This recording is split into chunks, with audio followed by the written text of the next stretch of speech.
We were discussing Fibonacci sequence case study. We discussed at least 3 different models. In the first model, we said the assignment cost is 1 and for loop is taking so many true calls and 1 false call. So there are n execution of this statement.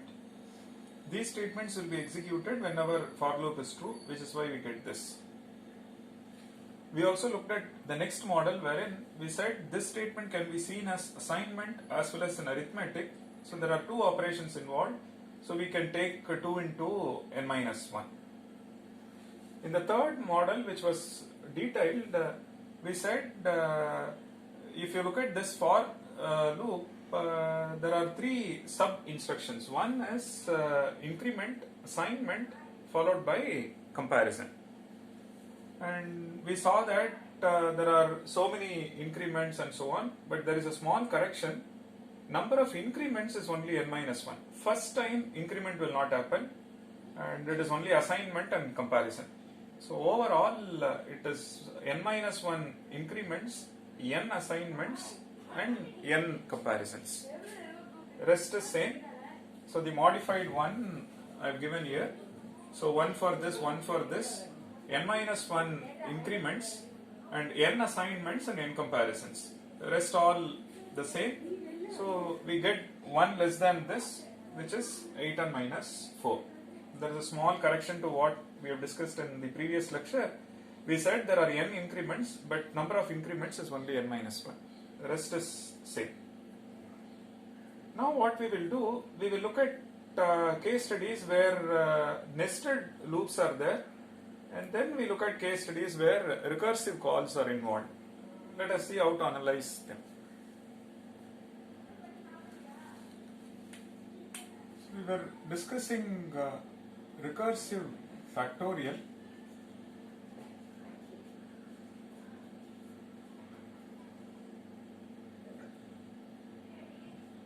So let the function call be fact, then signature is int n. And said if n equals 1, then return 1. Otherwise, we should return n star fact of n minus 1. So which means suppose n is 4, we will have 4 into fact of 3. It's a recursive call, it is calling the function itself. Then it will have 3 into fact of 2. Please note, we already have 4. So it becomes 4 into this, then 4 into 3 into this, then 4 into 3 into 2 into this, and then it becomes fact of 1. When it is 1, it returns 1. So finally we will have 4 into 3 into 2 into 1. So else return n star fact of this. Now how do we analyze these kind of recursive code? It has got a return statement that's also an instruction, and there is a recursive call, and there is an arithmetic multiplication. Let's analyze by looking at cases. Suppose n is 1, then if statement is executed and return statement is executed. So it is 1 for if and 1 for return. So step count is 2. This is for if and this is for return 1. And n is say greater than or equal to 2. Then what happens? First it executes this. Then always it executes this. Then it realizes that condition is false, so it should go to else part. So 1 for execution of if, then it comes over here. Then when it comes here, it is return of n star fact of n minus 1. So please note there are couple of operations involved. One is multiplication, and one is the return statement, and there is a recursive call. Okay, so it's like this. Initially it will be return 4 star fact of 3, then return 4 star 3 fact of 2, then return 4 star 3 star 2 star fact of 1. So every time there is a recursive call and arithmetic multiplication is done and a return statement, which means one for multiplication and one for return statement. So implicitly you see that this statement is taking two, one for return and one for multiplication, plus there is a cost for this. And how do we get that? Cost for this is implicitly given by 3 star this. Cost for this is implicitly given by 2 star this. And cost of this, again it will have execution of if, then it will take one for multiplication and one for return statement. Then fact of 1 comes to a base case, then you get this cost. So please note, when the first call is taking place, one for if statement, then it enters else part. So one for multiplication and one for return, plus the recursive cost. How do we express the recursive cost? It has to be expressed recursively. So plus t of n minus 1, and t of n minus 1 is recursive cost of recursive subproblem of size n minus 1. Then what is t of n? T of n is step count or cost, step count or cost of recursive subproblem. In this case it is problem itself of size n, which means to compute the cost or step count of a recursive problem or subproblem of size n, we make use of its subproblems or sub-subproblems whose size is n minus 1. In turn, n minus 1 is dependent on n minus 2, it is dependent on n minus 3 and so on until it hits the base case. Which means cost of this recursive code is, it is 2 if n is 1. Cost of this recursive code or step count is 3 plus cost of recursive subproblem if n is greater than or equal to 2. When n is at least 2, it has to spend 3 operations. What are they? One for if, one for multiplication and one for return. And these 3 must be done before it makes a recursive call. Before it makes a recursive call, and cost of the recursive call is given by t of n minus 1, where n minus 1 is your subproblem size. So this is how we do. So these relations are called recurrence relations, which we have seen in discrete as well in some context when we discussed Bell's number and so on.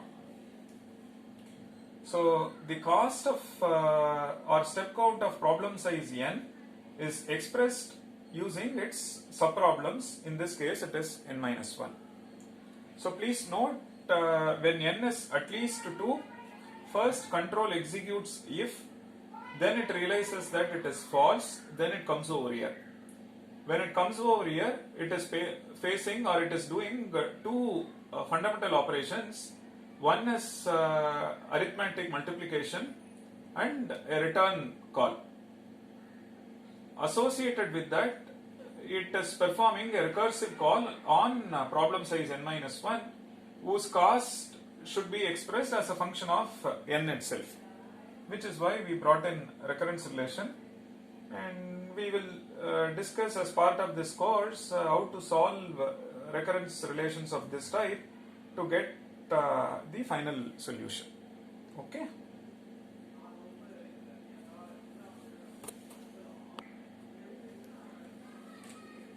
Let's experiment with an example. Suppose, say n is 3. Then what does it do? T of n takes 3 plus T of 3, 3 plus T of 2, and again what is T of 2, which is 3 plus T of 1. Then it is 3 plus T of 1 is 2. When it is 1, cost is 2. And what is the cost of this? Now n is 3, so which means we are performing 3 star fact of 2, and then return 3 star 2 star fact of 1. So there is cost associated with this multiplication, and there is one return statement and one for if. So that's given by this. And now this multiplication is already counted. So we have this multiplication and one return statement and one if. That's counted using this. And now this returns value 2, meaning fact is 1. It returns 1, but the cost associated with this, one for if statement and one for return. And finally you see that you would have performed 2 return statements, 2 multiplications, and one if as part of this, one if as part of this, and one if as part of this, and there is one return as part of base case. So all these costs are taken into account as part of this. So it is a simple and quite elegant way of expressing cost of recursive code. So recursive algorithms and recurrence relations, they go hand in hand. So one can express the cost of recursive code using an appropriate recurrence relation by defining the actual cost spent at each iteration before a recursive call is made, and the cost of recursive call is calculated with the help of appropriate input size, which is precisely what we have done as part of this case study.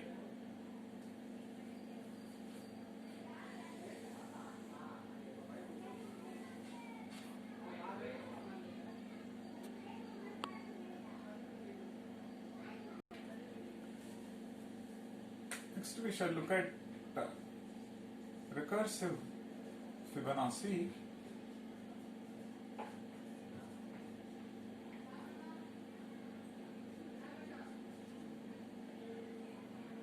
So as part of this code, so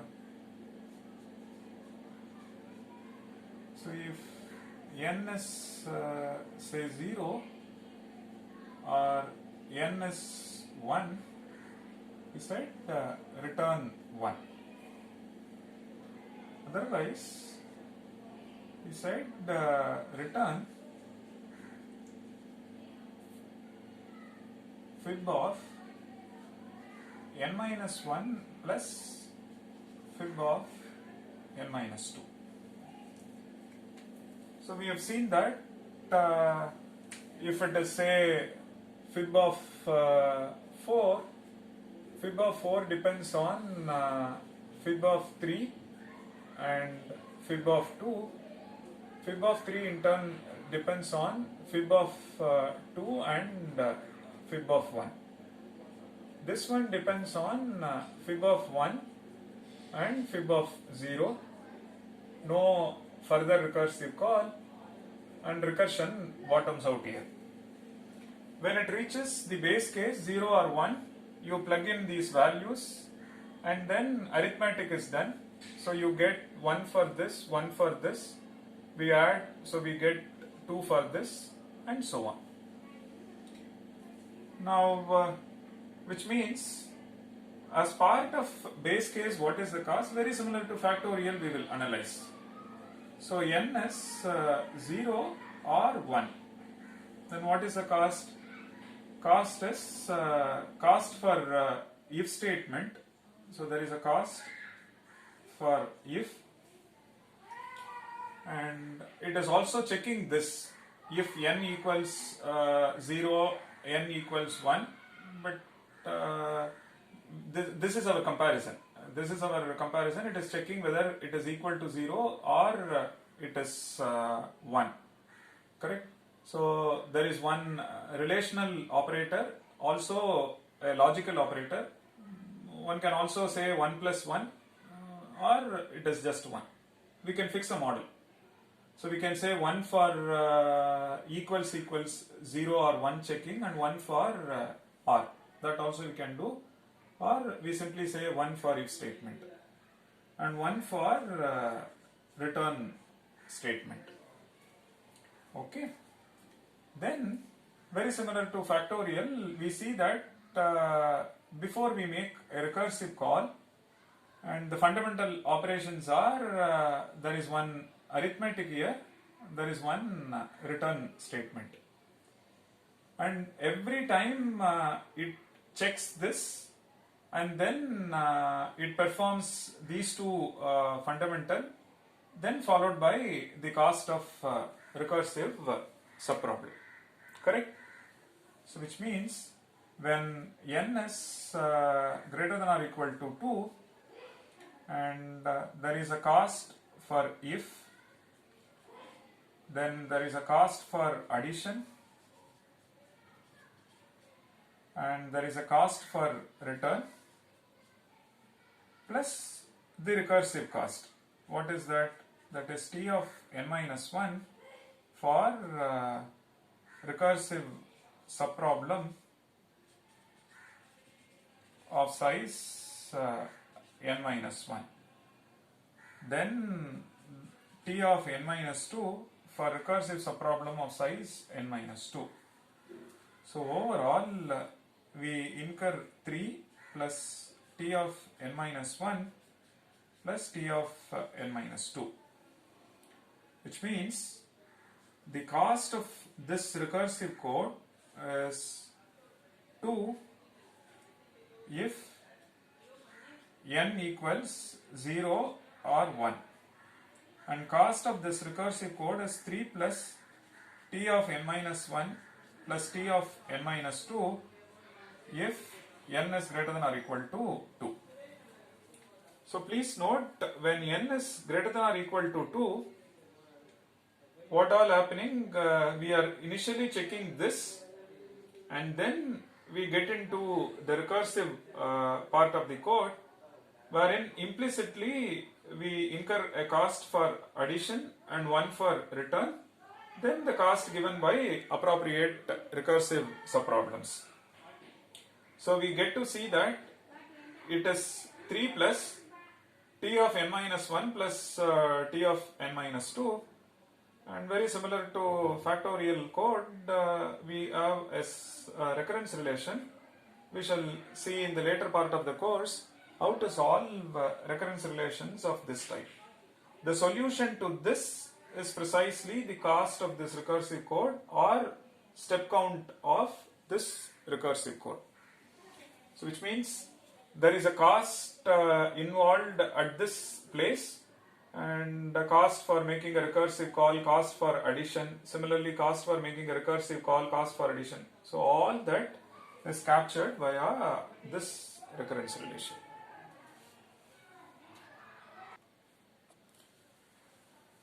As an example, suppose you take n is equal to 3, you see that the cost of problem size 3 is, t of 3 is 3 plus t of 2 plus t of 1.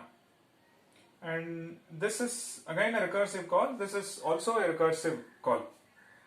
Why is this 3? We need to perform this addition, that is 1. And to get into this part of the code, 1 for if and 1 for the return part. Now again, what is t of 2? T of 2 is t of 1 plus t of 0. Now recursion bottoms out, which means you can simply substitute the base values. For n is equal to 0 or 1, it is 2. So the cost of each of this subproblem is so much. So the step count, or we perform 12 fundamental operations before we return the result of fib of 3. That 12 fundamental operations include conditional check using if and addition and return statement. So there is an addition cost over here that is implicitly counted as part of this 3, and one for if, one for return, one for this addition.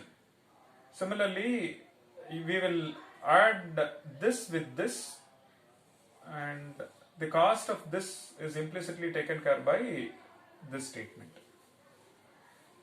And that's all. So overall we incur 12 fundamental operations before we return the result of this.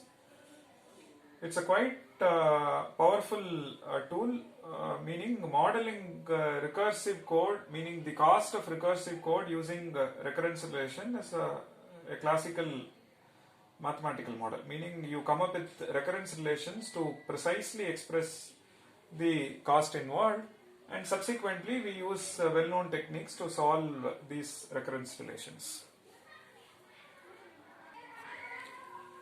Next we shall see how to analyze nested for loops. Say for I is equal to 1 to n,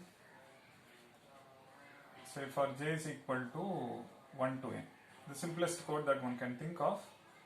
Then inside I want to print say I and j. The simplest mathematical model, we see that this statement will be executed from 1 to n plus 1 more. So this will be executed n plus 1 times.